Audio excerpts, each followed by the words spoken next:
Исәмсез кадерле конференция кунаклары һәм коллегалар, минем чыгышым Фатыйма-Фәридә Нәүрүзова истәлегенә ачылачак мәктәпкә нигез салу мәрасиме дип атала. 20-нче гасырның беренче чигрегендә мәгърифәт юлында зур тырышлык куйган бик күп татар хатын-кызларын атап үтәргә мөмкин. Алар арасында милли мәгарифне үстерүгә, татар хатын-кызларын белемле, бәйсез, үз фикерле итүгә барлык көчен сарыф иткән шәхес Фатыйма-Фәридә ханым Нәүрүзова үзенең лаеклы урынын алып тора. Кем соң ул Фатыйма-Фәридә Нәүрүзова? Әлеге шәхеснең тормыш юлы һәм эшчәнлеге күренекле галимнәр Махмудова Алтыхазиевна һәм Биктимирова Тәминә Әхмәтовналар хезмәтләрендә шактый киң яктыртылган инде. Шуңа күрә кыскача гына мәгълүмат биреп үтик. Фатыйма-Фәридә Мортаза кызы Нәүрүзова, кыз фамилиясе Вагапова, 1889 елның 25 февралендә Казан губернасының Чистай шәһәрендә сәүдәгәр гаиләсендә дөньяга килә. Әтисе Мортаза әфәнде алдынгы фикерле кеше буларак, кызына замана тәләпләренә туры килерлек белем бирергә омтыла.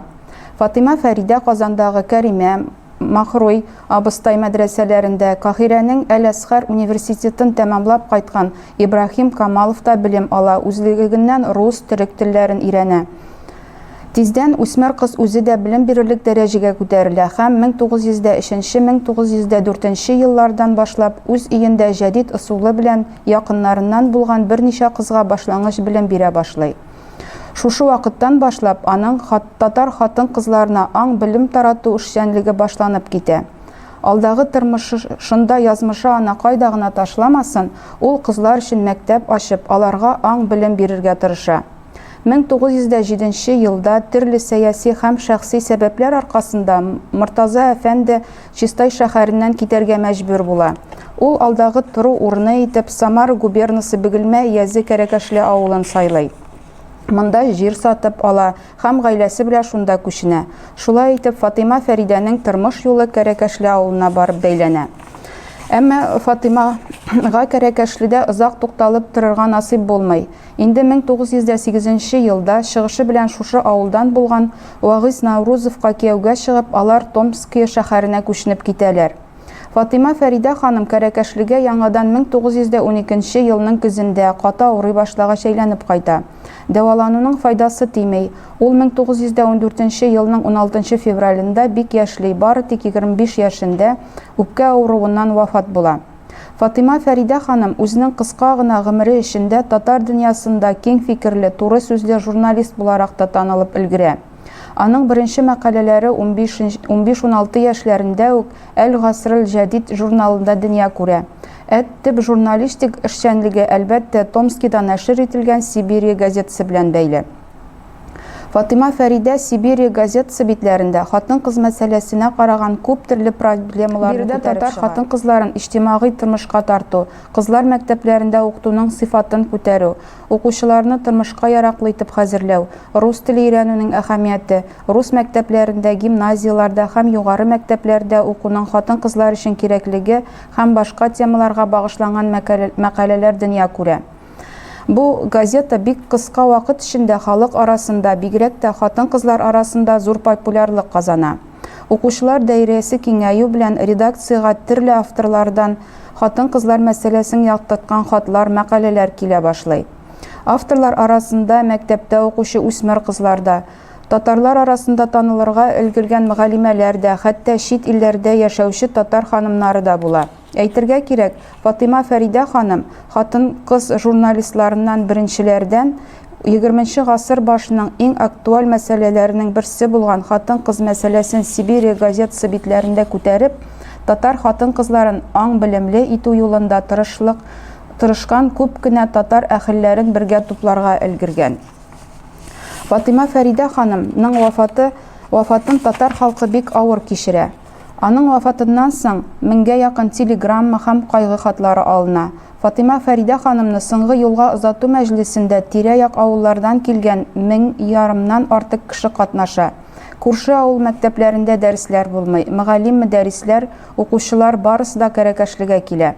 Безнең арабызда йөзләрчә гали мәктәп бетергән хатын-кызлар илә меңнәрчә гимназиядә укыган ханымнар булса да, без Фатыйма ханымга барысыннан артык мохтаҗ идек.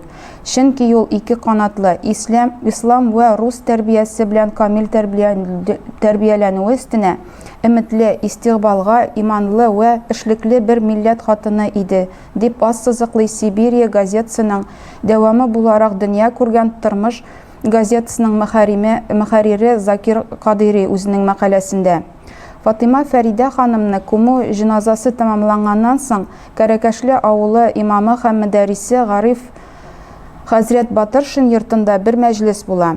Шунда Фатыйма ханым истәлегенә багышлап Кәрәкәшле авылында мәдрәсә-и Фатыймия исемендә бер кызлар мәктәбе төзү карары кабул ителә һәм шуның өчен акча җыю башлана. Шул ук көнне әлеге мәдрәсә файдасына барлыгы 60 сумлап акча туплана. Үзенең бөтен гомерен мәгърифәт тарату эшенә багышлаган Фатыйма-Фәридә ханымның васияте дә шулай була. Ул әтисенә: "Булган нәрсәләремне сатып, шушы Кәрәкәшле авылы балаларына минем исемемнән мәктәп салсагыз иде", дип әйтеп калдыра. Белгәнебезчә, 20нчы гасыр башында татар милләтпәрвәрләре җәмгыятьтә булган һәрбер үзгәрешне, һәрбер яңалыкны халыкка матбугат битләре аша җиткереп барганнар. Матбугатта әлеге вакыйга турында белдерү чыкканнан соң, күп кенә җирләрдә яңа ачылачак мәктәп файдасына иганә җыю башлана. Мәсәлән, Кәримә Ишмөхәммәтова тырышлыгы белән Петропавл шәһәре ханымнары арасында иганә җыела. Сурур Сәлимова тырышлыгы белән Чиләбе шәһәрендә һәм башка җирләрдә әлеге мәктәп файдасына иганәләр җыела. Шул елның җәендә мәдрәсәнең планы ясатып алына. Аны тормышка ашыру өчен попечительләр сайлана. Әмма Беренче Бөтендөнья сугышы башлану сәбәпле әлеге эш бераз тукталып кала. 1915 елның 16 февралендә Фатыйма-Фәридә ханымның үлүенә ел тула. Бу уңайдан Кәрәкәшле авылында Фатыйма-Фәридә рухына багышлап зур гына мәҗлес ясала. Коръән укылып дугалар кылына. Бу мәҗлестә кызлар мәктәбе мәсьәләсе яңадан күтәрелә. Әлеге мәктәп эше артыннан йөрергә авылның алдынгы карашлы хәзрәтләре билгеләнә. Кашафетдин хәзрәт, мәсәлән, мәктәп салыр өчен бушлай үзенең йорт урынын вакыф итә. Аның күршесе Гариф хәзрәт Батыршин да үзенең буш урынын бирергә вәгъдә кыла. Мәктәп бинасы өчен Кәрәкәшле авылыннан 1 шақрам ераклыкта бер баярның үзе өчен эшләткән 10 бүлмәле агач бурасы сатып алына. Шулай итеп, Фатыйма-Фәридә ханым исемен мәңгегә калдыру юлында яңа адым ясала. Һәм ниһаять 1915 елның 11 ноябрендә Кәрәкәшле авылында мәдрәсә-и Фатыймиягә нигез салу тантанасы уза. Сөембикә журналы хәбәр итүенчә, илдә барган вакыйгалар сәбәпле мәктәпкә нигез салуның төгәл көне матбугат битләре аша халыкка җиткерелмәй. Бары тик мәгърифәтпәрвәр муллаларга һәм гыйлем сөюче сәүдәгәрләргә шәхси сурәттә генә тантана турында хәбәр бирелә. Шулай булуга карамастан, әлеге тантанага төрле авыллардан 50дән артык гөләмә һәм сәүдәгәр җыела. Мосарифлар арасында бик мөхтәрәм булган карт хәзрәтләр илә гыйльми ва иҗтимагый хезмәтләре илә халыкка танылган хөрмәтле затлар да бар иде. Бу кунакларның күбесе 10 ноябрьдә кич килделәр, дип яза журнал. 11 ноябрь көнне бөтен авыл халкы, бигрәк тә хатын-кызлары шатланып каршы ала. Нигез салу тантанасын илә намазыннан соң башларга карар кыралар. Кунаклар беренче итеп авылда эшләп килгән кызлар мәктәбе белән танышалар. Намаз тәмам булганнан соң мәрасимне идарә итүче Мәдәрис имамнар Гариф Батыршин, Гатиятулла Габидуллин, Нурдин Фәхретдинов, Харрас хәзрәтләр көндезге сәгать 2дә кунакларны мәктәп салыначак урынга алып киләләр. Мәктәпнең урыны Кәрәкәшле авылының иң матур җирендә, тау битендә, агым су буенда билгеләнгән була. 1-2 секундка тынлык алганнан соң Бәйрәкә авылыннан килгән ахун һәм мөдәррис Мәсгуд Габайдуллин Коръән укый. Аннан соң халык беренче мәртәбә бер мөселман хатыны исеменә салыначак гыйлем йортының татар милләтенә файдалы хезмәтчеләр, милләт аналары тәрбияләп чыгаруын теләп дугалар кыла. Мәктәпнең беренче нигез бүрәнәләрен, бинаның тизрәк төзелеп бетүен теләп, мәҗлескә килгән иң олы яшьтәге хәзрәтләр сала. Шулай итеп, татар мөгаллимәсе исеменә ачылачак беренче татар мәктәбенә нигез салу эше башланып китә.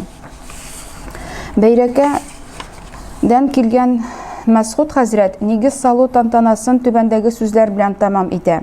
Кәрәкәшле авылының тарихы, аларның тырышлыклары искедән бирле безгә мәгълүмдер.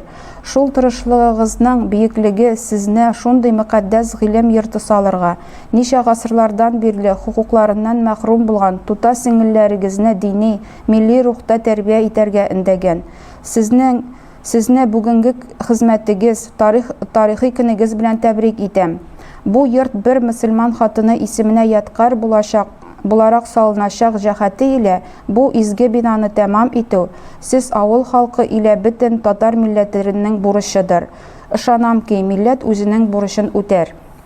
20 гасыр башында татар халкы арасында үз милләтен алга җибәрү юлында зур тырышлыклар куйган ир затларына бәя бирү, аларның исемнәрен мәңгеләштерү тәҗрибәсе күрелә башлый. Мәсәлән, Исмагил Гаспринский әле үзе исән вакытта ук аның исеменә мәктәп һәм китапханәләр ачыла. Шиһабетдин Мәрҗәнинең тууына 100 ел тулу уңае белән аңның тормыш юлын яктырткан, гыйльми-иҗтимагый хезмәтләрен туплаган саллы гына Мәрҗәни мәзмугасы басылып чыга. Әмма татар хатын-кызлары арасында бу әлегә чаклы күрелмәгән бик зур бер вакыйга була. Яшь бер татар ханымының исемен саклап калу өчен барлык тирә-юн муллаларының күтәрелүе бөтен мөселман халкында Фатыйма-Фәридә ханымга карата булган хөрмәтне, Фатыйма-Фәридә ханымның татар дөньясында никадәр югары урын алып торуын күрсәтә. Шул ук вакытта бу чорда татар халкының, бигрәк тә үзәктән читтә урнашкан татар авылларының милли мәгариф учакларына мохтаҗ булуларының да ачык бер дәлиле. Рәхмәт.